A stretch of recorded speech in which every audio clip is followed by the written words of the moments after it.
temenin tuh ini Mbak Yin gitu kan. Terus si Rizky nemenin, Mbak ini duduk kayak gini nangis gitu. Mbak Yin, Mbak kenapa nangis Mbak kenapa Mbak ribut sama Mas Zainal, diem aja. Terus tiba-tiba gini tahu ada dalam tenda, ada apa Ki? Keluar Mbak Yin sama Mas Zainal.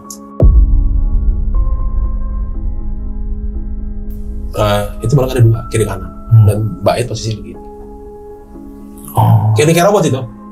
Di sini lu pernah lihat nggak sih suatu film narapidana yang terpidana mati, yang dikasih besi gitu, kayak gitu. Tapi itu bukan besi, itu bentuknya kayak warna-warni itu kayak serabut akar gitu. Begitu gue udah deket posisi gue dengan Mbak ini, Mbak, ayo Mbak ini, nggak ini udah kayak robot, angkut sekarang, bawa. Begitu mau bawa itu makhluk itu udah mau nyekek gua. Kamu di atas gunung, kamu mesem sama cucu saya ya? Makanya begini. Jadi penghuni sana itu nggak suka. Jadi ternyata menurut pengakuan ya, setelah kita turun, pas mereka ganti baju, ya begitulah.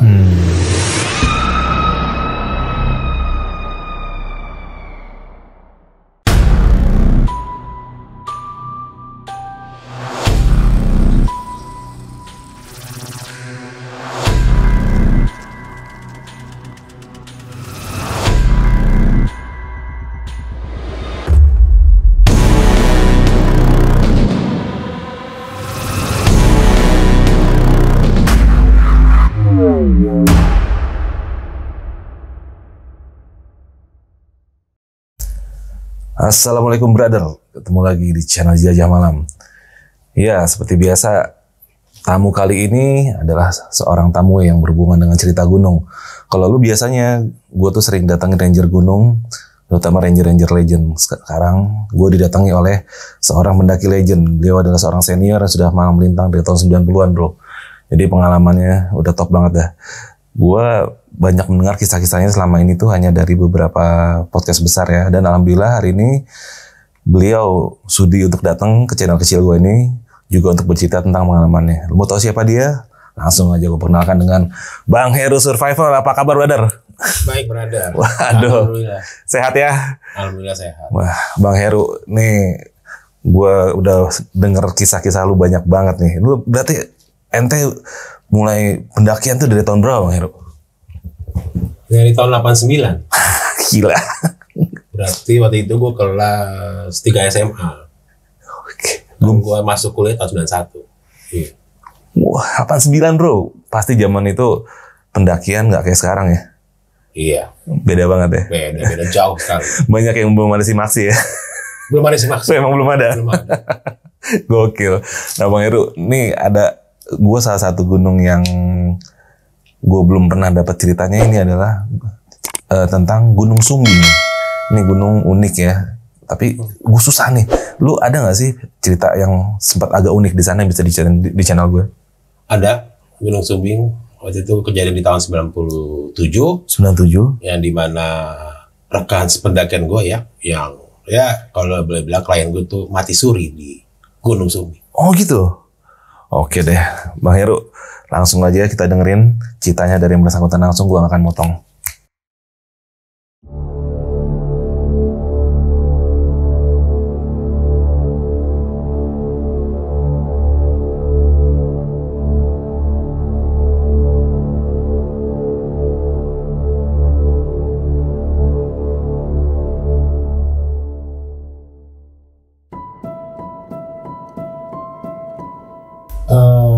Gue naik Gunung Sumbing juga udah berapa kali ya. Sebenarnya sih bukan tahun 97. Teman kejadian memang tahun 97. Oke.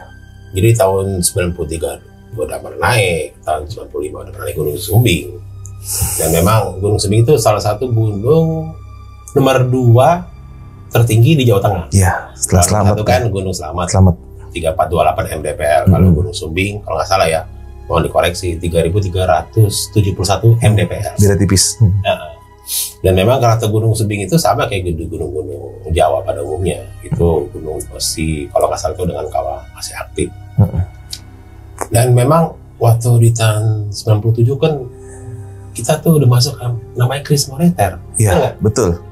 Dan di saat itu memang profesi gue adalah fotografer gue. Oke. Dan di zaman itu juga masih kuliah gue. Dan seharusnya di tahun 97 pas 96 gue harus udah lulus kuliah kan. Karena gue lebih aktif di kegiatan Mapala ya. Jadi kuliah gue lama banget. Pas tahun 91, tahun 97 belum kelar. Highlander tuh, abadi. Iyo. Aduh.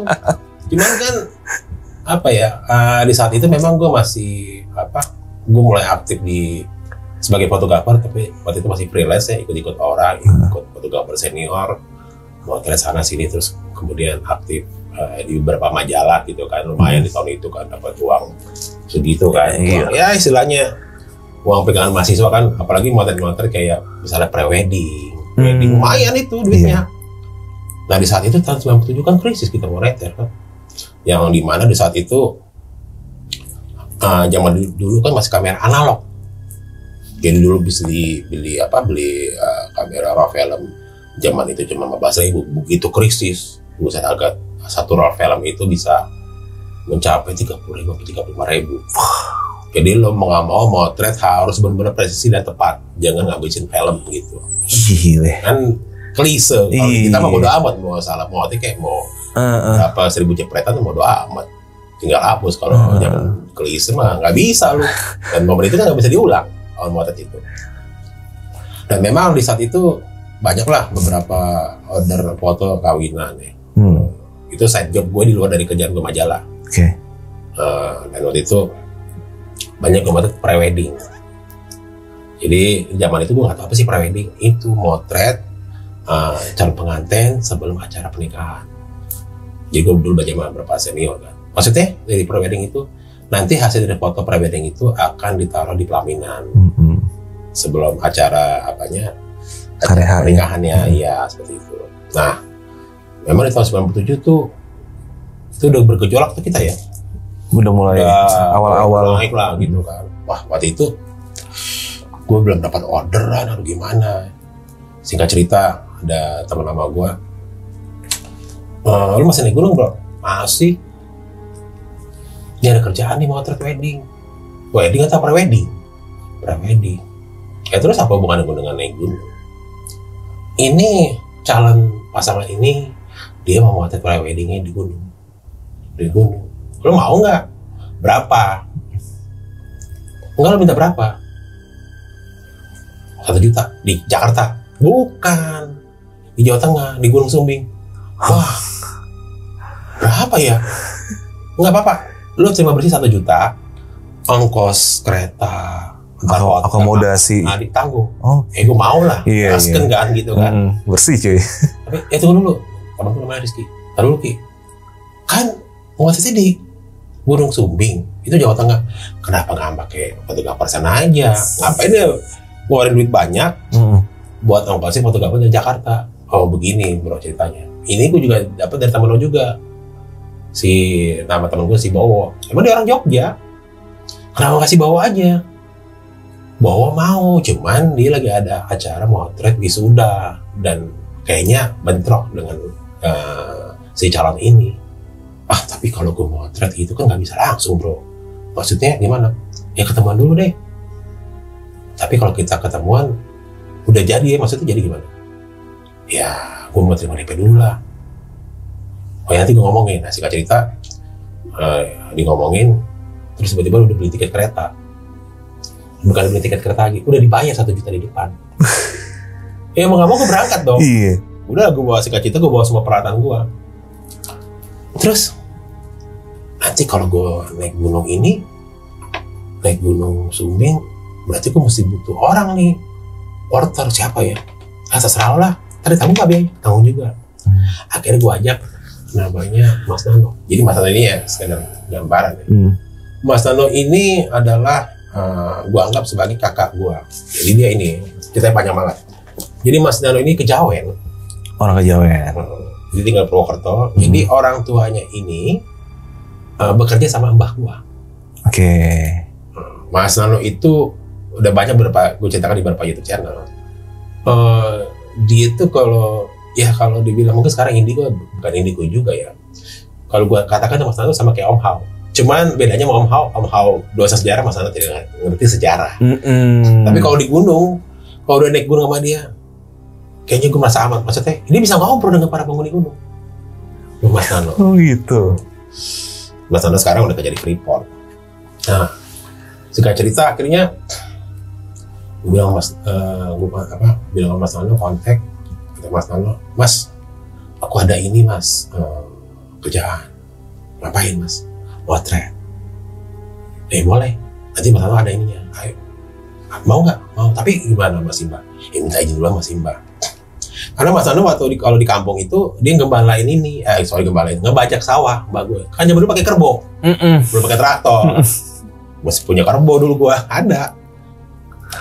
Nah singkat cerita, kita ketemu di Jogja, di daerah mana yang bukan Malioboro, kayak tengah-tengah kota. Kalau nggak salah di alun-alun tuh yang ada pohon beringin tuh, yang biasa orang jalan tutup kepala itu tuh, wedang ronde.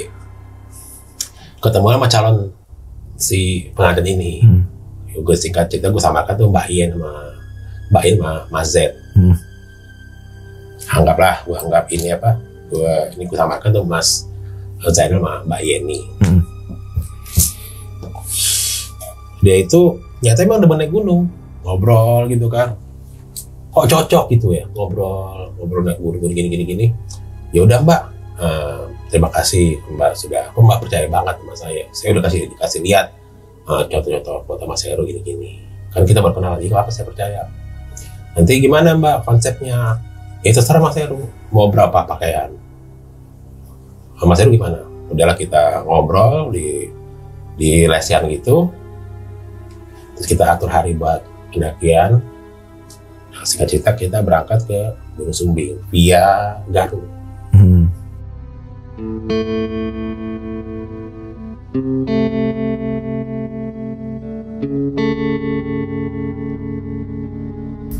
Nah waktu itu gue, Mas Nano, satu lagi siapa ya? 2 orang lagi bantu kita. Gue lupa namanya siapa. Si Kiki ikut. Dia itu nanti yang buat touch up lah. Dia demen juga naik gunung. Nah setelah kita izin sama ekonya setempat, kita berangkat lah naik Gunung Sumbing waktu itu di pagi hari. Pos 1, 2. Dan gue tahu tuh pas di pos 4 itu Pestan. Pestan gue tahu sendiri artinya pasar setan. Dan kalau sekarang udah ada warung pas siapa namanya itu. Nah, selama kita perjalanan tidak ada kejadian yang janggal apapun. Ya motret biasa lah. Namanya orang yang mabuk asmara kan, foto agak mesra, foto biasa gue foto. Tas gue yang bawain Mas Nano. Nggak mungkin gue bawa tas keril, gue bawa tas gue napas gue megah. Udah bawa tas kamera, bawa tas keril. Mas Nano yang bawain. Nah, kita di beberapa pos kita istirahat, sempat makan siang. Kemudian kita sempat bermalam. Waktu bermalam, mereka satu tenda. Sebenarnya gini, mohon maaf ya, kan belum sah. Iya. Kan gitu ya. Gue bilang Mas Nano, itu kan belum ini, kok satu tenda. Kata Mas Nano, saru itu, biarin aja. Kan logat Jawa kental banget. Urusan dia lah ya. Nah, setelah kita makan malam biasalah standar ya, mie instan segala macam. Terus di situ ada beberapa. Kita waktu itu ngecamp di pos 4. Sebenarnya sih katanya sih nggak boleh ngecamp di situ, ya kan? Terus mereka tuh ini berantem. Cuma kita pikir biasa, namanya orang pacaran, berantem itu biasa kan. Terus kita dengar kok kenapa tuh Mbak Yen nangis. Wah, bilang kayak gimana tuh Mbak Yen kok nangis? Tolong dilihatin. Kita udah mau tidur tuh. Dilihatin. Maksudnya, wah kalau nangis kan bad mood. Istilahnya kan gitu kan. Untuk foto jadi nggak bagus. Iya. Kan pagi tadi apa siang kita ketawa-ketawa. Kenapa pas udah di tenda mau istirahat?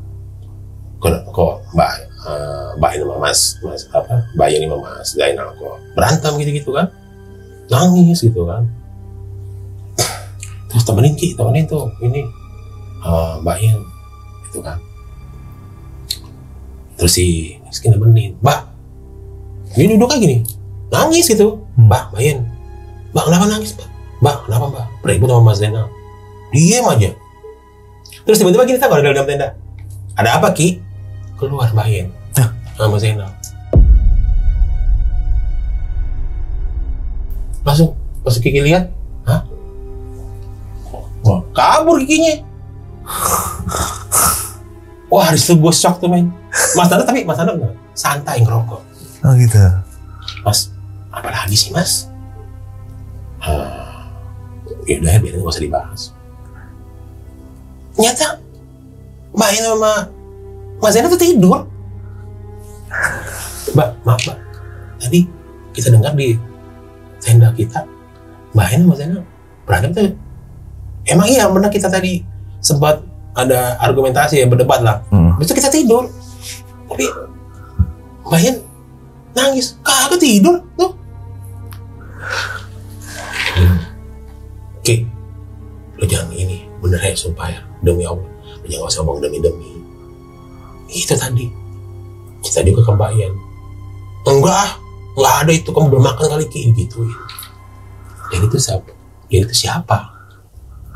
Tapi enggak, ini diem aja, nangis. Makanya sama, persis sama. Bilang, Mas, kenapa lagi nih Mas? Udah begini gue nih. Itu bukan ini, udah tremor gue. Gitu kan. Kenapa gitu kan, maksudnya, ya Allah, mau cari uang kan gitu ya. Udah. Mungkin si Rizky kecapean kan. Rizky juga jarang naik gunung. Karena Mbak Yen ya gue sih kan Mbak Yen sama Mas Z ini udah sering naik gunung gitu. Dan mereka udah pacaran udah lama, kata 5 tahun. Dan mereka akan merencanakan dari prewedding ini akan nikah tuh sebulan kemudian, rencananya begitu. Terus malam itu si Rizky nggak bisa tidur. Nggak bisa tidur sama sekali. Efeknya apa? Besoknya lemas kan? Nggak ikut muncak. Oh gitu. Iya, gue sadar. Itu langsung mukanya apa ya? Pucet pasti gitu loh. Kayak orang nggak ada darah di aliran mukanya. Sadar gue nggak ikut muncak, gue jagain tenda aja. Ya jangan dong. Udah nggak apa-apa, banyak pendaki di sini. Oke, singkat cerita, pagi kita bangun, alhamdulillah dapat sunrise. Cekak gitulah. Wah, udah berapa itu udah roll tuh. Cukulah gue udah bawa foto bawa roll hitam putih, segala macam, cekrek. Nah, sampai di puncak namanya Gunung Semeru itu, puncak Raja Wali kalau nggak salah. Terus di situ banyak pendaki, biasalah kita tegur sapa dan segala macam. Terus Mas Zainal, itu banyak pendaki turun ke bawah kawah, mau bisa? Mas Zainal bilang, bisa. Dong turun ke bawah. Akhirnya kita turun ke bawah. Itu namanya tuh daerah situ ya, Telaga Segorowedi. Nah, di situ tuh ada petilasan ternyata. Oke. Petilasan ya. Ada petilasan, dan memang pas kita muncak itu Mbak Yen itu bawa tas kecil yang buat nanti buat diganti baju. Gitu. Wah, apa nih ya? Petilasan, nggak tahu siapa tuh. Mungkin pemirsa Jelajah Malam bisa cek makam siapa di situ, petilasan siapa di situ. Itu pemuka agama Islam dulu, nyebarin agama Islam. Kemudian setelah dari kita gue lihat, apaan ya? Terus mereka, Mbak, yaudah ganti baju. Ganti baju mereka tuh. Gue nggak tahu di mananya kan. Di mana ya? Nggak tahu, ntar cari di rumput atau ilalang gimana. Terus pada ngerokok situ, gue Mas Ano. Jangan lama-lama ya. Iya tahu. Mas Ano udah kayak gelagat gak enak. Itu rokok kretek sampai 2 batang. Berarti kan setengah jam lebih kan. Masa ganti baju lama banget. Lama. Kok lama banget ya? Mbak, ayo dong Mbak, Mas, ayo dong, buruan. Jangan lama-lama. Mas Ano bilang, mungkin ini kali ya, kamu gimana kan ini? Make up dulu. Ngapain make up? Namanya di gunung. Kalian ada stikan doang, bedakan. Terus tiba-tiba dia keluar. Bentar, maaf ya lama. Memang dipakai kebaya gitu loh. Pakai kebaya, terus ininya tetap pakai kain. Oh iya, pas lihat udah wajar, mungkin agak repot gitu ya. Kalau cowok kan gampang. Nah, lagi biasa gitu di situ apa foto-foto. Mereka dipercelah sama motret begini. Kayak gimana sih kayak orang memedukasi mesra gitu. Masalah bilang, Mbak, mohon maaf Mbak. Ya kalau foto jangan ininya terlalu apa vulgar. Kayak pelukan apa kalau zaman orang sekarang bilang cipokan. Kan kalau bagi gue itu momen bagus. Iya kan?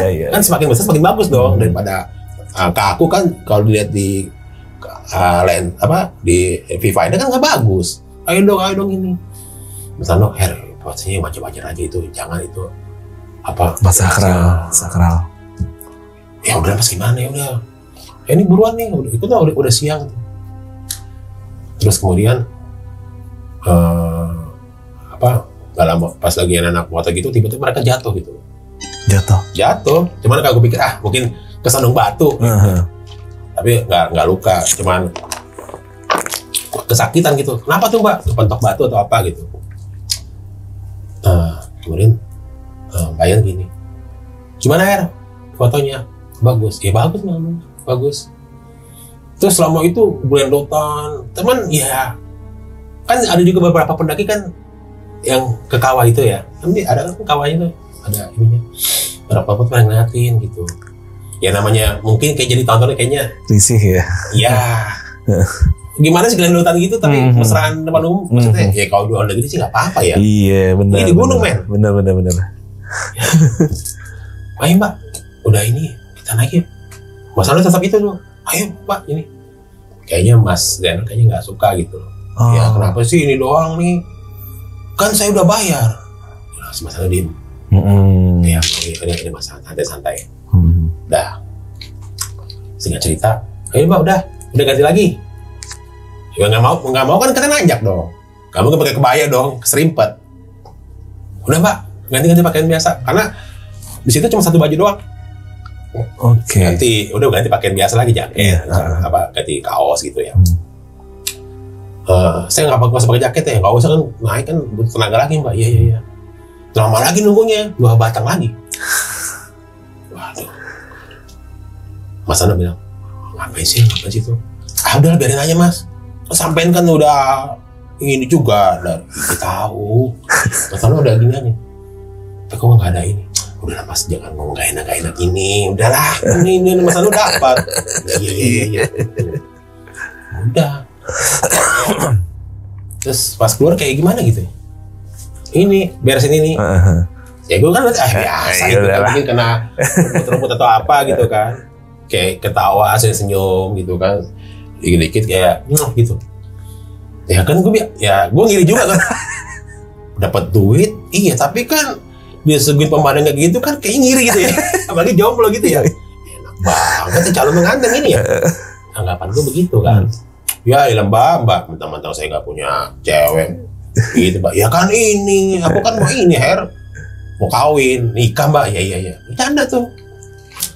Singkat cerita, kita udah naik ke atas, terus dan enaknya di situ kita kembali ke tenda itu, sambil kita ke pesta lagi, si Rizky udah nyiapin makanan, udah enak lah, nggak percuma, lu pikir molor doang lo. Nah gitu dong lo makan, mukanya udah seger tuh, dah, ya turun yuk, ya udah turun. Lalu istirahat dulu ya. Ya habis makan banyak sama rokok gitu kan. Bisa minta waktu sebentar nggak? Apaan tuh Mas? Aku mau ngobrol sama Mbak ya. Oh iya di pojokan. Ya emang perangkapnya gitu dari packing. Nggak tahu, gue nggak tahu kemana gitu. Pas gue lihat, setahu gue tuh itu namanya setelah dari pesta itu ada namanya batu gubuk. Bentuknya kayak itu. Kok serem banget di situ ya. Tapi kita pikir, biarin lah. Mungkin namanya sejoli memadukasi kan. Kan gue berpikir, gue dibayar ini. Maksudnya ngapain? Ikut cepet urusan orang. Iya. Mbak, ayo Mbak turun. Iya, bentar. Bentar ya Her. Mas, sebat lagi. Apa sebatang lagi? Oh iya, geng. Kan nggak ngerti bahasa Jakarta. Ya singkat cerita, turunlah kita. Turun, Nah, pos demi pos kita lewatin, terus di beberapa pos kita sempat berhenti ngatur napas. Entah, gue nggak tahu itu di pos berapa ya. Tiba-tiba tuh langit gelap banget, segelap-gelapnya, mendung. Nggak lama kemudian itu petir tuh. Oh, lu pernah lihat listrik nggak yang bola-bola tuh? Kayak listrik ter. Iya. Wah itu gue seram banget tuh. Itu masalah langsung. Itu mungkin dalam bahasa agama Islam kita astagfirullah, tapi bahasa kejawen gue nggak tahu. Her. Itu kayak listrik gitu. Kalau petir kan cer gitu. Iya. Ini kalau kayak kita dilingkarin kayak ada listrik petir. Kok main alam kok gini banget ya? Tapi bilang, gue bismillah aja nih. Ayo. Ayo pasang. Kita semua pasang itu jas hujan. Udah benar itu hujan. Udah alhasil ya hujan-hujanan kita turun. Terus sempat kita berhenti di pos berapa, berhenti. Terus mbaknya tiba-tiba diem. Mungkin bilang capek mbak. Minum dulu mbak, minum. Dia gini dong. Diam aja. Rokok. Masnya bingung. Sejak kapan kamu ngerokok ya? Udahlah mas, ini rokok. Tapi ada suaranya. Rokok apa? Ya gue bakar rokok. Nih mbak. Ini gini dong nih. Udah mbak atur napas. Mbak jalan. Kok suara kayak suara lagi. Kenapa mbak? Terus Mas Ando tepok. Ayo mbak jalan. Hah? Dibuang. Dia heran dia ngerokok. Emang tadi saya ngerokok? Ya tadi mbak minta rokok sama saya. Dibuang atau rokok?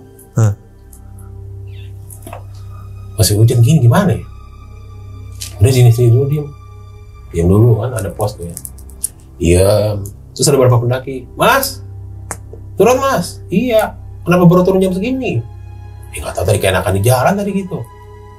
Terus ada beberapa pendaki lagi. Mas, naik motor turun.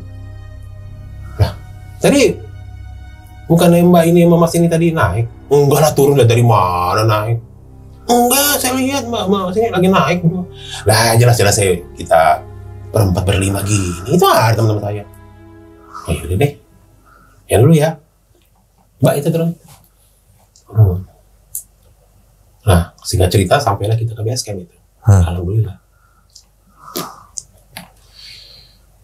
Pas sampai base camp, terus mbak itu diam loh. Mbak makan mbak? Enggak mau makan. Mbak enak badan nih. Udah bikinin apa sih, bukan dulu belum ada telur angin tuh, bikin apa sih kayak kencur kayak gitulah. Jahe. Jahe. Tidur. Kok tidur lama banget ngorok. Kemudian kok nggak bangun mas? Bangun mas, bangunin mbak ya. Kok masih diem aja? Mas, ayo bangun mbak ya, ayo kita jalan. Diem. Kalau kemudian tuh bayi tiba-tiba kayak kesurupan gitu.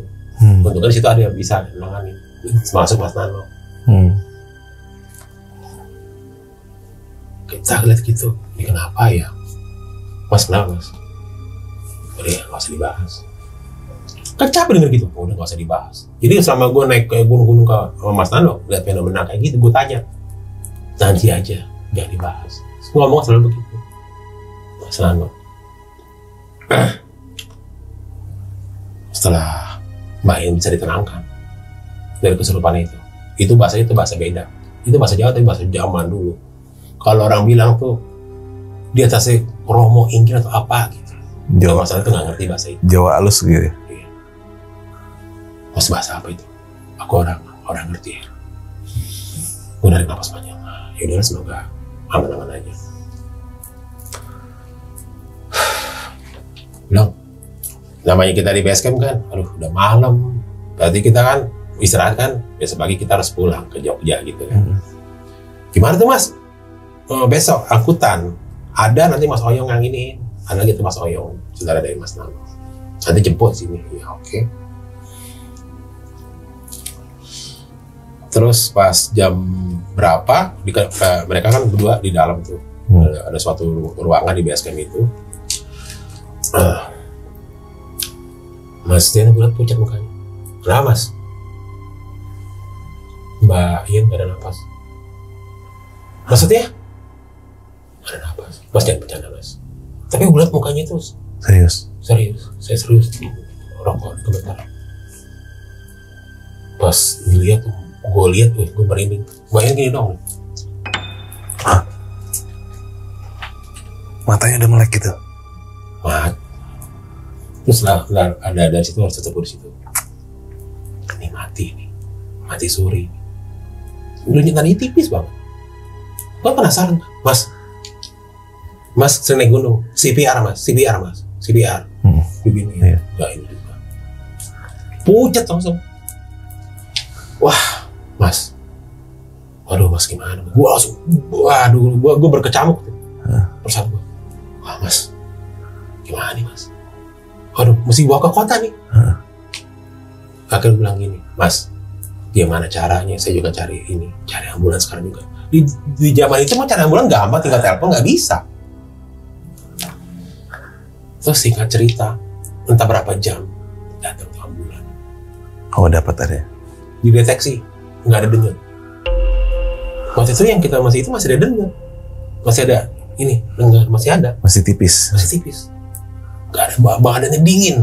Gue berpikir, mungkin karena dingin pegunungan ya. Apakah ini karena hipotermia atau apa akut? Kalau gue pikirnya gitu, kayaknya bukan kesurupan nih. Gue berpikir mungkin dia hipotermia. Karena kita di jalan kena hujan. Tuh. Ditambah gak ganti pakaian, basah. Di luar hujan, kena hujan. Berarti kan keringetnya double di luar. Badan keringetan, di luar hujan kan gitu. Berarti ini nggak keluar nih aliran udaranya. Gue berpikir itu. Tapi pas dibilang sama bukan dokter ya, apa sih paramedis ya kalau bilangnya. Gak ada denyut. Itu pakai alat.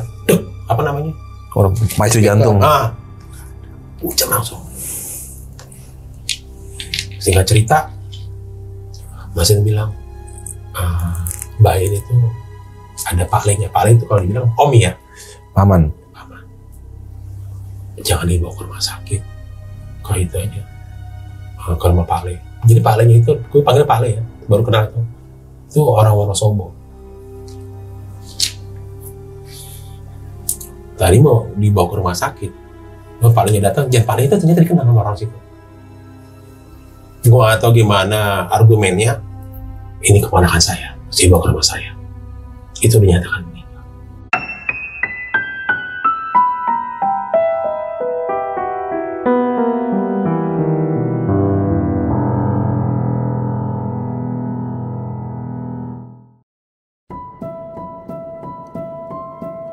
Tapi anehnya adalah situ mungkin ada, kalau bilang mungkin dokter jaga atau apa ya. Jadi gue baru tahu dari dokter, kalau denyut jantung berhenti, tapi denyut otak masih ada, itu masih ada harapan. Dan gue juga baru tahu nama alat ya, elektroencephalograph. Kalau ini kan ini pecah jantung, jadi jantung boleh berhenti berdetak, tapi kalau otak masih menstimulus ada denyut itu masih. Singkat cerita tuh, gue baru itu palingnya kan, paling langsung gini, paling ngeliat ponakannya, pegang, Duk, bangun Duk, dipegang gini. Paling ngomong gini dong, alhamdulillah gak apa-apa, mati suri, ininya masih di sana, tapi gini, dan cuman palingnya doang bisa nutup muka, mulut, tapi nggak begini, agar paling bisa ini. Tapi kan gue kan pucat kayak gitu kan. Iya. Kamu siapa? Ditanya semuanya. Terus paling diem ke ruangan dia. Jadi paling keluar. Ini kan kamar nih, keluar. Itu kan pacarnya kan lagi ngerokok kan. Tiba-tiba digampar.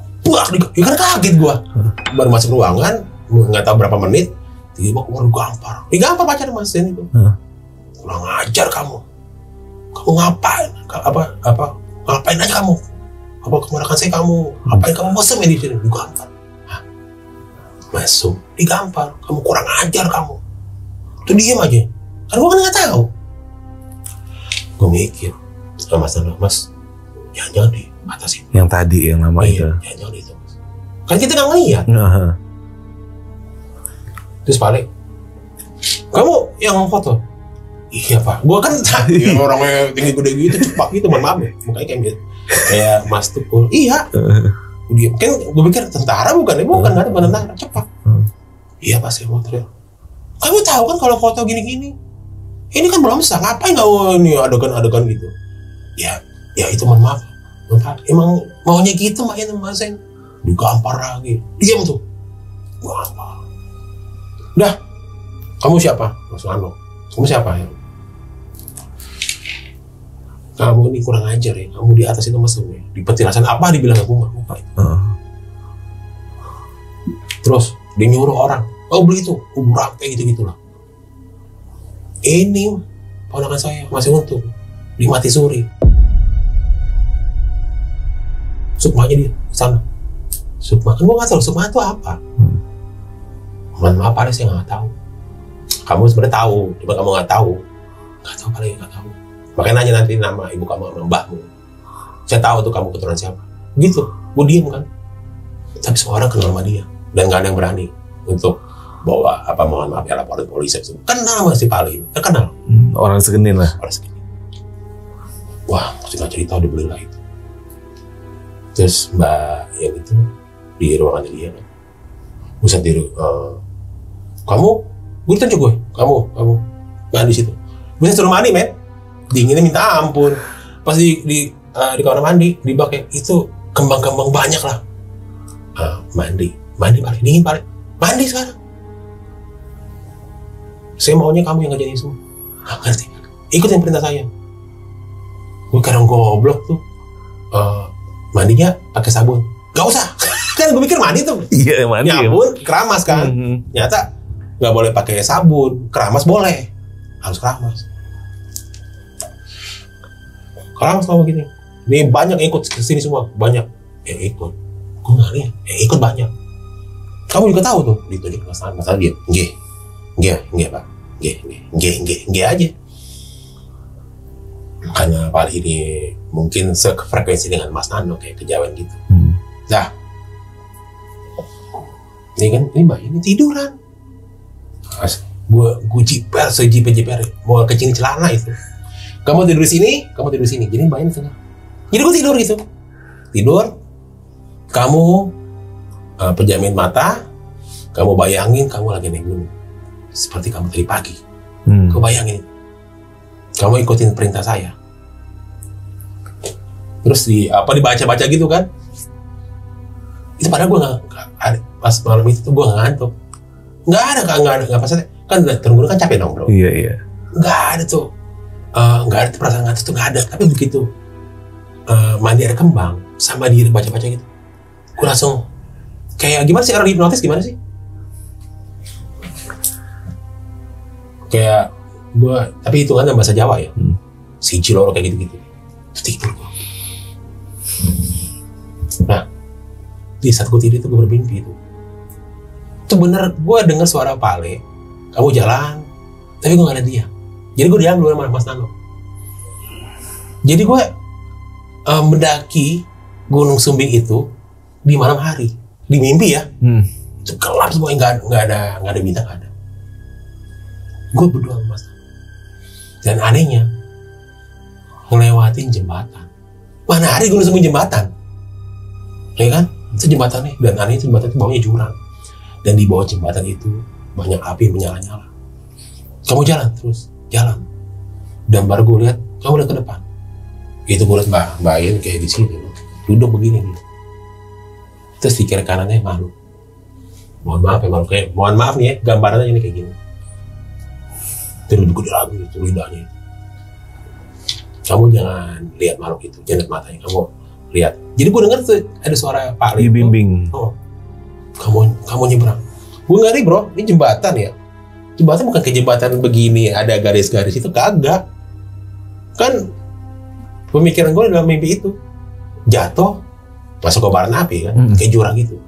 Dan di jurang itu banyak makhluk-makhluk tuh kayak, wah cuy, serem amat, serem banget. Jalan terus. Dan anehnya, Mas Nano nggak ngikut gue nyebrang. Oh gitu? Dan gue nyebrang. ya mohon maaf ya, gue anggap nih halusinasi dan ilusi atau mimpi. Jalan terus. Itu ada satu makhluk serem banget ya, kena kaki gue. Serem banget lah, ini lebih kedua kali lipat seremnya. Terus ada seorang berjubah kayak orang Jawa gitu ya, baju hitam dikepret tuh, pakai yang apanya itu sejadah atau apa sarung. Itu gak tahu tuh siapa. Jalan terus. Wah, begitu. Wah tuh gimana ya? Jalan terus ya. Gue buat putar balik, kamu jangan putar balik. Jalan terus. Seolah-olah tuh gue mau balik tuh nggak bisa. Kayak lo mau balik lo didorong lagi tuh. Ada satu dorongan.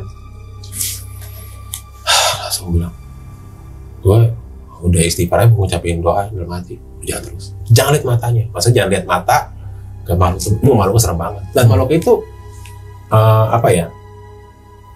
Itu malah ada dua, kiri kanan. Dan Mbak Ed posisi begini. Kayak robot itu. Di sini lu pernah lihat sih? Lu pernah lihat nggak sih suatu film narapidana yang terpidana mati, yang dikasih besi gitu. Kayak gitu. Tapi itu bukan besi. Itu bentuknya kayak warna-warni itu, kayak serabut akar gitu. Begitu gue udah deket posisi gue dengan Mbak ini, Mbak, ayo Mbak ini, nggak ini, udah kayak robot. Angkut sekarang, bawa. Begitu mau bawa itu makhluk itu udah mau nyekek gua. Ngambilin dari seorang putri cantik, kayak selena ungu, dikepret. Balik sekarang juga, balik. Itu kenceng banget. Gue situ sempat diem. Jadi sempat diem maksudnya gini, gue lihat itu. Jangan lihat matanya. Gue nggak tahu jangan lihat matanya. Itu nggak tahu entah kenapa gue ditenaga langsung, Mbak, ayo Mbak. Kok tiba-tiba gue bisa ngelepasin itu, angkat begini, ayo, balik. Balik lagi. Mata itu. Wah, itu makhluk tuh banyak nyerang. Nah, itu ditolong sama sosok yang bersorban baju hitam, pakai belangkon Jawa sama yang putri yang ungu itu. Wah, itu banyak tuh makhluk itu nyerang. Gue nggak ngerti itu apakah itu neraka, nggak ngerti. Gue merasa ini kayaknya gue masuk neraka. Kan gue seingat gue kan tidur di baringan ini bareng kan, tidur bertiga gini. Wah, itu panas minta ampun. Jalan terus. Lihat ke depan, jangan ke bawah. Gue sempat lihat ke bawah. Mati nih, dalam hati. Nggak mati kamu, nggak mati. Jalan terus. Nah, begitu mau nyampe ke ujung jembatan itu, Mas Ano kasih Nano. Mas Ano kan. Mas. Udah jalan itu. Terus kayak gue biasa naik gunung lagi. Terus tiba-tiba tuh Mbak Wayan, no, ayo dong turunin. Ngapain sih kamu gendong-gendong? Loh, kok sadar? Udah jalan biasa. Mana Mas Zen? Nggak tahu Mbak. Udah turun duluan. Kurang aja tuh meninggalin saya gini-gini. Udah Mbak, yang penting Mbak ini. Dan anehnya, Mbak kok pakainya begini? Pakainya ini gimana sih lo? Mohon maaf ya, bukan pakaian putih kuntilanak, bukan. Pakai mode daster, tapi aneh dasternya kayak jubah gitu. Kayak baju gombrong. Kenapa kok pakaian saya begini? Ya udah Mbak, udah apa penting Mbak ini selamat. Entah itu berapa lama. Jadi kayak kita turun gunung, tapi anehnya tuh kok jalan kok cepat gitu. Maksudnya kalau kita turun gunung kan ada batu lah, kena ada akar atau keserimpet kan pasti gitu kan. Dan gue ingat, kok gue turun gampang banget.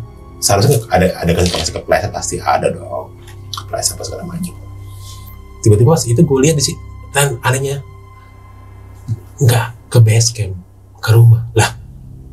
Bayang, nah itu rumah Pak Ale. Ayo dong ke rumah Pak Ale, kamu belum pernah mampir tahu. Gue seingat gue lihat base camp kok base camp dari Gunung Sumi ke base camp. Kalau kan jauh kan Wonosobo. Ayo. Begitu sampai rumah, gue lihat ya, gue ada di sini. Tiduran. Iya. Itu lihat badan Mbaknya. Waduh. Ini maksudnya apa ya? Ayo masuk. Tiba-tiba gue masuk ke sini. 1, 2, 3. Masuk. Tiba-tiba langsung begitu loh, langsung ke badan jasad gua. Entah berapa lama nggak tahu, tiba-tiba gua terbangun. Jadi gini nih, lo kalau berenang, kalau tahan apa sih, gimana sih? Kayak batu, lo tuh kuat berapa lama kan? Kan kita suka kadang kalau di kolam renang. Begitu kita udah ke permukaan, gua kayak gitu. Itu keringat gue tuh. Udah nggak ditahu lagi nih. Kuyup. Setelah gue ini bangun, Mas Nano, Mbak In belum bangun. Tetap belum bangun. Pas gue, Mas Nano juga, gila loh. Masa tidur bisa keringetan? Kayak apa ya, kita habis nempuh perjalanan jauh banget tuh, kayak lari berapa puluh kilometer. Itu paling tempatnya itu dinginnya ampun. Kayak kita di Bromo gitu. Di Wonosobo dingin cuy. Iya dingin Wonosobo kan. Itu gue keringetan, baju gue basah. Mohon maaf ya, basah sampai ke kolor-kolor gue. Gue masuk kolam renang atau apa gitu kan. Paling langsung, udah. Kamu ke kamar mandi lagi. Ya, baru keringetan, Pale. Ngerokok dulu, mandi. Buset deh, udah keringetan, basah kuyup, keringet, ya ini dulu lah, lap anduk atau gimana. Kagak cuma lap muka doang, masuk mandi. Ya ampun. Tapi kan gue sempat lihat, Ale, kok Mbak In diam kamu? Dibentak gue, gue diam. Udah setelah mandi, dibaca-baca apa nggak ngerti lah. Gue ikutin aja, habis mandi bisa Mas Nano. Tadi kan mau barengan Pale, barengan sendiri. Kan mau cepet kan? Udah gue diem gue di luar ngerokok. Itu yang pacarnya Mbak In ngerokok aja. Nah gue gak tahu tak berapa lama, mungkin ada setengah jam Mbak In bangun. Gue enggak, Mbak, kenapa saya bisa di sini kan? Langsung bilang Mas Nano, alhamdulillah Rizky, alhamdulillah. Itu rokok gue tahu tuh udah berapa bungkus tuh si Rizky apa segala macam. Terus si Pale, sini kamu. Bukan kamu sini, digampar lagi men. Kaget kan? Pale kenapa sih ditampar gini? Udah, tapi itu bahasa Jawa ya. Mas artinya apa? Kamu di atas gunung, kamu mesem sama cucu saya ya? Makanya begini. Jadi penghuni sana tuh nggak suka. Jadi ternyata menurut pengakuan ya, setelah kita turun, pas mereka ganti baju, ya begitulah. Nggak, tapi gue nggak ngerti, mohon maaf ya pemirsa, entah kelius, tapi gue nggak ngerti. Tapi pada intinya mesum. Makanya mati suri, diambil. Sukma itu apa Pale? Sukma itu apa Pale? Manusia itu ada satu rohnya cuma satu, sukma 7. 6 atau 5 udah ngumpul ibadah, dan 1 masih ditahan sama penguasa sana. Terus Pale kenapa saya sama Mas Nano yang ngerjain ini, ritual ini, saya nggak ngerti. Saya nggak bisa saya sendiri, saya harus dibantu. Hanya kamu yang bisa sama si Nano ini.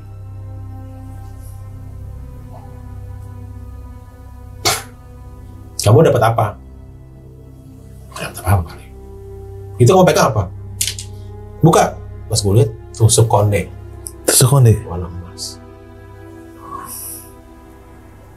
Saya nggak ambil tusuk konde. Yang kamu ambil itu yang diikat sama si Mbak In itu dia tusuk konde.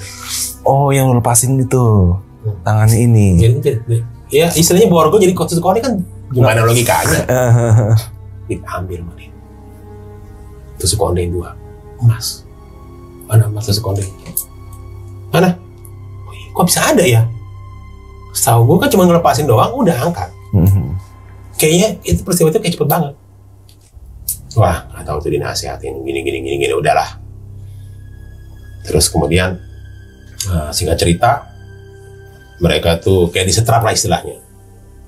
Gue pulang lah. Kamu ada ini lagi? Udah dibayar? Sudah Pak, terima kasih. Minta nomor telepon kamu. Boleh Pak. Tukar telepon akhirnya. Ya kan setelah itu kan gue udah kelar. Gue lihat, alhamdulillah. Kan berarti gue harus pulang ke Jakarta, harus memproses hasilnya, kan? Iya kan? Dan singkat cerita, gue udah balik ke Jakarta, biasa aktivitas biasa, gue kuliah. Lumayan 1 juta kan, 1 juta gue utuh, ya kan? Nah, tapi kan tetap kontekan. Iya. Sama ini. Pas gue tempat cetak foto di Sabang, cetak. Terus orang foto kan udah kenal gue. Ah gimana sampein motret, masa setengah roll kebakar? Jangan bercanda. Kebakar. Ah jangan bercanda kok, orang Chinese. Nih bakar. Ya ada foto-foto yang di camp ini, foto-foto yang di Segorowedi, yang di Watumu, nggak ada. Gue telepon lah Mbak Yen, mohon maaf nih fotonya kebakar. Maksudnya gimana ya? Aduh saya susah jelasin ya. Yaudah nanti minggu depan saya ada rencana ke Jakarta. Gue jelasin tuh semuanya nih. Yaudah Mbak, mohon maaf saya telah mengecewakan Mbak Ino sama Z. Cuman ya hasilnya begini.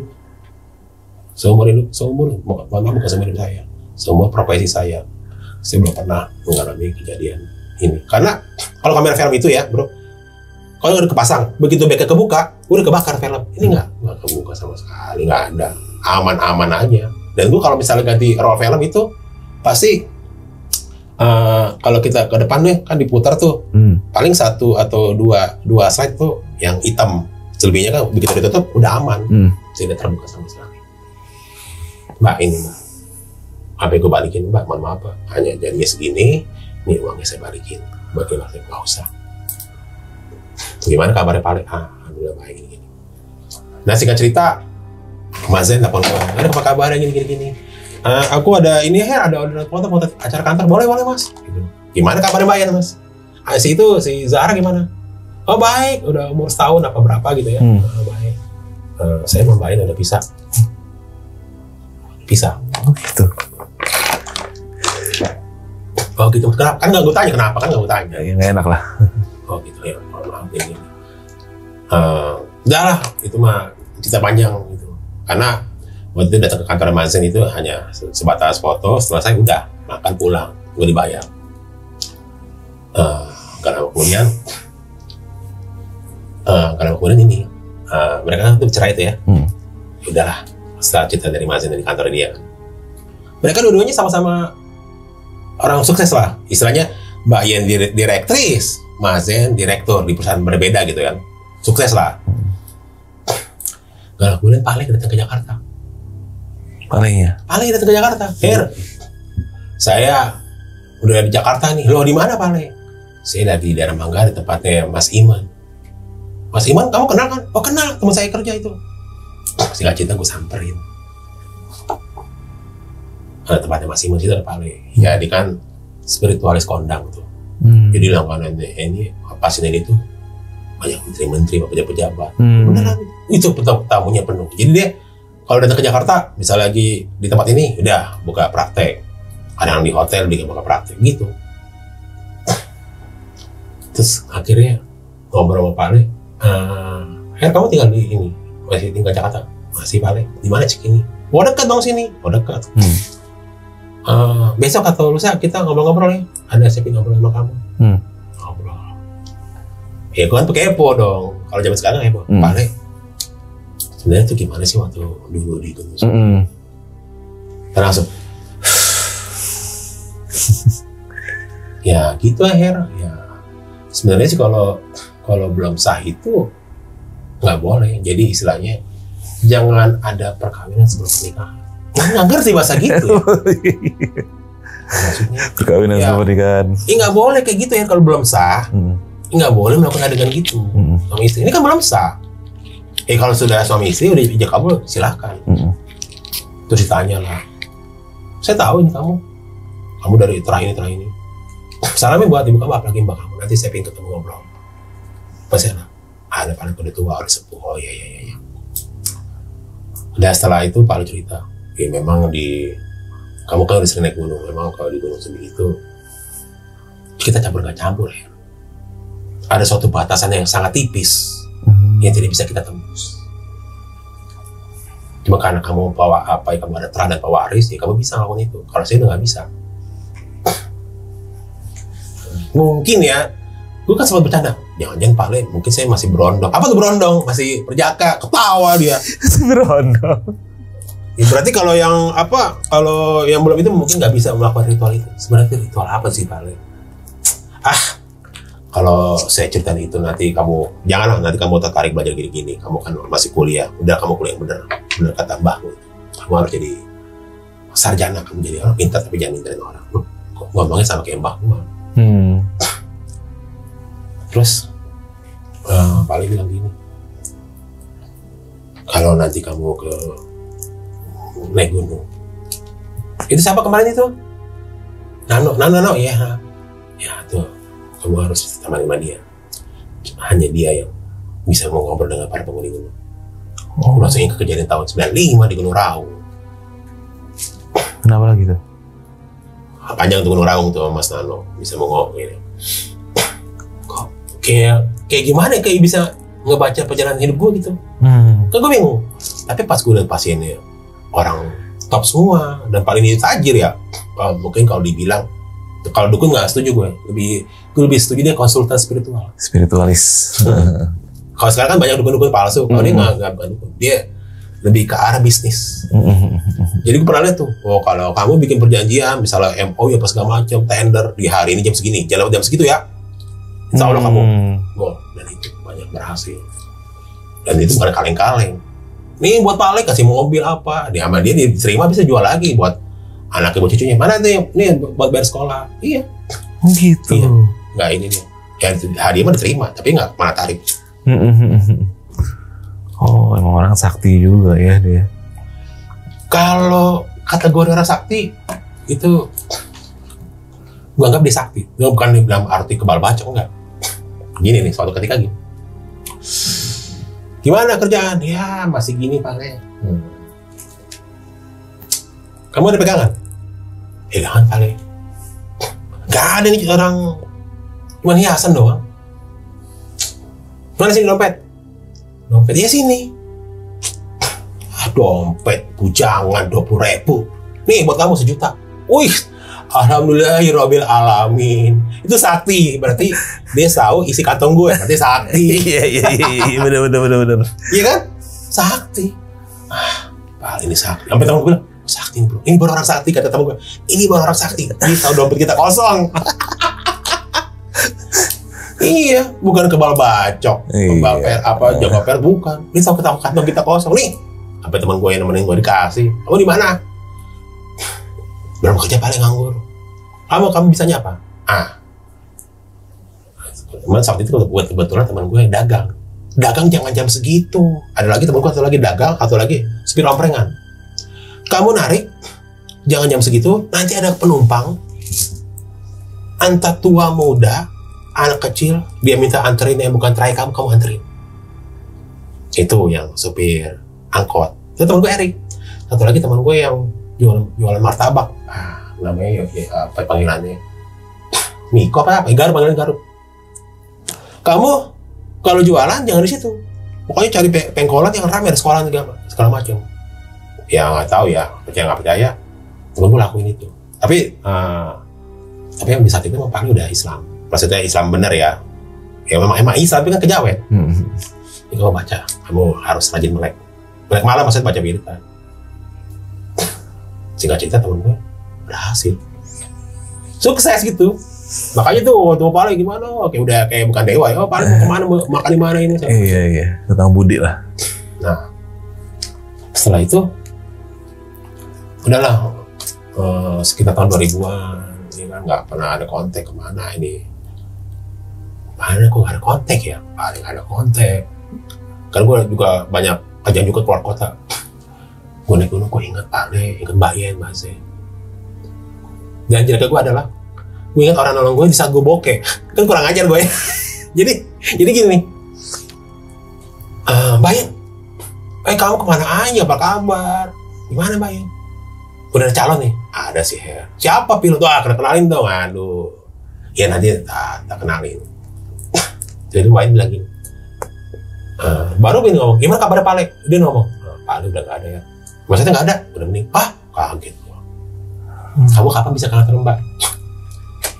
Ada apa Mbak ya? Udah kapan kamu bisanya? Kamu sibuk melulu.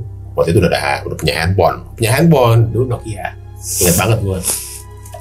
Dibeliin Mama Zen, dibeliin Nokia yang pisang tuh kalau nggak salah tuh. Terus datang ke kantor Mbak Yen. Ada apa Pak? Ada order nih. Ah kamu duit mulu. Ini ada titipan dari Pale. Hah? Maksudnya? Pale kan diceritain. Pale waktu itu dia meninggalnya apa? Gue kecelakaan ya. Apa? Jatuh kemana-mana kepleset. Ya waktu itu pandangannya lama, gak ada yang nengokin. Udah. Kan dia waktu itu lagi sendiri. Itu katanya diceritain. Di mana nih kamu gini-gini, kasih tahu. Nanti kamu lihat ziarah gini-gini, kasih tahu tempatnya.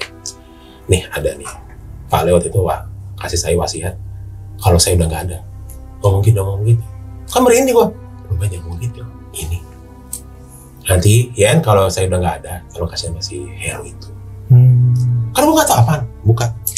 Pas gua buka, terus sekondem masih itu. Gitu. Masih ada belum sekarang? Ibu kasih ke mbahmu. Gila itu. Jadi ya apakah mengguri gunung Sumbing itu nggak bisa begitu ya, sok ditahan ya berbuat mesum dia. Iya. Dan semenjak itu gue trauma, nggak akan mau attend pre-wedding lagi di gunung. Sebenarnya nggak juga bro, karena mengingat kata-kata beliau, jangan ada perkawinan sebelum pernikahan. Iya. Gitu ya. Tapi semenjak itu ya siapa sih nggak butuh duit? Iya. Ada tawaran itu banyak, tapi selalu nggak jadi. Jadi makanya bilang sama temen gue, enak banget lo dapet cancel fee ya. Kan kalau orang udah kita itu tiba-tiba nggak jadi kayak cancel, berarti duit angus dong. Nah itu enak banget bro, lo cancel fee mulu nggak kerja, selalu gagal gitu ya. Pre-wedding ya nggak tahu ya, walau-walau gue nggak bisa jabarin itu kenapa. Dan yang tadi tuh yang lu cerita pas lu turun itu ketemu pendaki naik, yang dibilang saya ketemu mbak ini lagi naik, mungkin itu sukmanya ya. Kalau gue bilang mah apa ya, karena kita di gunung tuh kita diduplikat. Korin. Semua rata-rata kejadian teman-teman gue, baik gue juga sama teman gue pernah dibilang, enggak gue liat lu lagi nyari kayu, misalnya waktu pendidikan pecinta alam apa, lagi ngawasin anak-anak di klub, lu ngapain nyari kayu? Nyari kayu di mana? Gue lagi masak nyari kayu. Enggak, gue liat lu di atas tuh, diduplikat. Rata-rata kebanyakan gitu, kita diduplikat. Tapi cara bedanya gampang. Diajak ngomong nggak bisa. Oh gitu. Duplikat kita nggak bisa ngomong. Cuma wujudnya aja ya. Pasti diajak ngomong nggak jawab. Cuman tunduk aja. Duplikat. Korin. Itu juga baru tahu tuh penjelasan itu setelah umur 40 tahun lebih lah. Apa sih artinya duplikat korin? Tapi itu ngerinya apa? Kalau kita kesalahan gitu, bisa ya ibaratnya kayak kita tuh kayak ditawan sama makhluk di sana ya. Itu pasti ada sebab akibat bro, nggak mungkin. Iya. Nggak mungkin. Dan itu kalau lu yang di jembatan itu, andai kata lu kepleset yang di api itu yang banyak makhluk itu, apa ceritanya ya? Wah itu makhluk itu mungkin baru gue lihat setelah gue nonton film Lord of the Rings. Mukanya kayak gini-gini lah, serem-serem gini. Kayak gini-gini. Ya kan gue masuk studio lo, aduh masuk diem gue. Tapi lebih berapa kali lipat. Lebih serem lagi ya. Gedenya ya. Itu bro. Keren ya. Gue gak bisa ngomong gitu tadi. Aduh. Jadi ya ternyata kalau di gunung itu ya lo jangan macam-macam lah. Ya kan banyak cerita kayak gitu. Betul. Apa namanya istilah? Gancet. Ya kan banyak. Iya. Sampai gue ketawa kalau dulu film Susana tuh. Kenapa Bang Bokir gancet neng? Ya kan? Ya di tempat kayak gitu ya, maaf ada film yang KKN. Iya. Lo kurang ajar tempat gue begitu kan begitu. Kan mereka nggak terlihat. Ya udah lo gue iniin. Iya. Emang kalau dibutuhkan dalam dunia kedokteran ya ada karena otak mereka atau gimana kan? Gila itu. Tapi ya dari beberapa kisah ente bang, itu berarti memang keturunan terakhir itu memang ada ya, maksudnya ada pengaruh ya di dalam dunia sebelah tuh, itu juga dilihat ya. Oke. Sama aja kita lagi ini kan, ada cuma di batas ya setipis irisan daun bawang kalau orang bilang. Iya. Jadi kalau kita ini nih nggak bisa menjangkau. Kalau gue malu, tapi nggak bisa gue nggak bisa lagi. Tempatnya sama tapi beda dimensi gitu. Tapi pada prinsipnya sih lu maksudnya kayak manusia normal yang lu juga nggak ngerti seperti itu, tiba-tiba di hadapan dengan gue keturunan siapa dan bagaimana, dan lu juga yang nggak tahu ya kan. Kan gue dulu kan gajulan banget, gak ngerti. Bukan maksudnya nggak percaya begitu, bukan, enggak. Cuma ngapain sih kayak gitu? Iya. Kenapa harus begitu? Gak ngerti, kan gue begajulan bro. Mabok iya, dugem iya, rock and roll lah pokoknya. Iya, rock and roll. Kan bingung. Dan juga bukan ahli ibadah, mohon maaf ya, gue Islam. Iya. Sholat juga nggak 5 waktu. Iya. Kadang cuma 3 kadang cuma 3 doang. Yang penting masih ada dikit-dikit. Iya. Tapi itu dulu ya. Dulu. Jangan diikutin. Maksudnya jangan dibuang aja. Ini kan dibuang. Ya seperti itulah. Berarti tapi setelah itu lu masih ada pendakian ke sana lagi, nggak ada masalah ya? Nggak ada masalah. Sama gunung sini nggak ada masalah, kecuali tahun 97 itu buat para wedding. Gokil sih. Ya gimana tapi film bisa hangus. Berarti yang adegan kayak gitu, yang dia pelukan, di petilasan, itu hangus semua. Yang besar-besar itu nggak ada. Kalau yang cuma kita di tenda foto begini ada, masak ada, di puncak ada foto gini-gini. Cuma adegan yang romantis, kita bikin romantis kayak lagu ya, nggak ada. Hangus, blank. Mereka juga nggak redo gitu ya. Kayaknya. Gokil. Oke deh Bang, nih gue nggak, pertanyaannya udah cukup sih. Dan nih sebelum kita tutup nih, cerita lu sih keren banget. Ada nggak sih yang lu mau sampein terkait dengan kisah lu ini ke buat yang nonton di rumah? Buat para pemirsa jelajah malam, jadi gue berpesan, jika kita mendaki gunung, jaga tata dan krama dan etika. Walaupun itu pasangan Anda, pacar Anda, tapi Anda bersikap sewajarnya aja. Karena kita bertamu di tempat orang. Iya, betul. Bukan di tempat orang sih, di tempat makhluk lain. Iya. Kan namanya orang di mabuk asmara kan dunia milik berdua. Betul. Tapi kan jangan di situ lah. Iya. Makanya kagak ada tempat lain. Gitu. Hotel udah baru murah ya. Iya. Oke deh. Ya, kenapa sih harus di gunung kan iya, gitu? Makanya. Kenapa sih harus di gunung? Kenapa harus di tenda? Dingin cuy. Gitu. Oke. Itu pesan dari Mas Heru. Ibaratnya kita di gunung nih harus jaga etika karena kita bertamu di sana, kita ke tempat yang mungkin sudah ada yang menempati sebelum kita datang. Jadi etika itu perlu dijaga. Percaya nggak percaya, tapi selagi kita bisa jaga tata krama dimanapun kita, nggak hanya di gunung, di tempat manapun kita akan selamat. Itu aja sih bro patokannya. Iya. Mas Heru, sebelumnya gue makasih banget nih udah datang tempat gue bro. Aduh, makasih banget. Ntar kita bercerita lagi, oke? Oke, siap. Oke deh kalau gitu brother.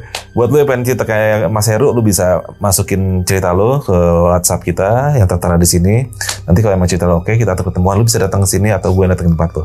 Gue Arfi Jajah Malam dan Mas Heru undur diri dulu. Sampai ketemu di episode selanjutnya Mas Heru ya. Oke, assalamualaikum warahmatullahi wabarakatuh. Waalaikumsalam warahmatullahi wabarakatuh.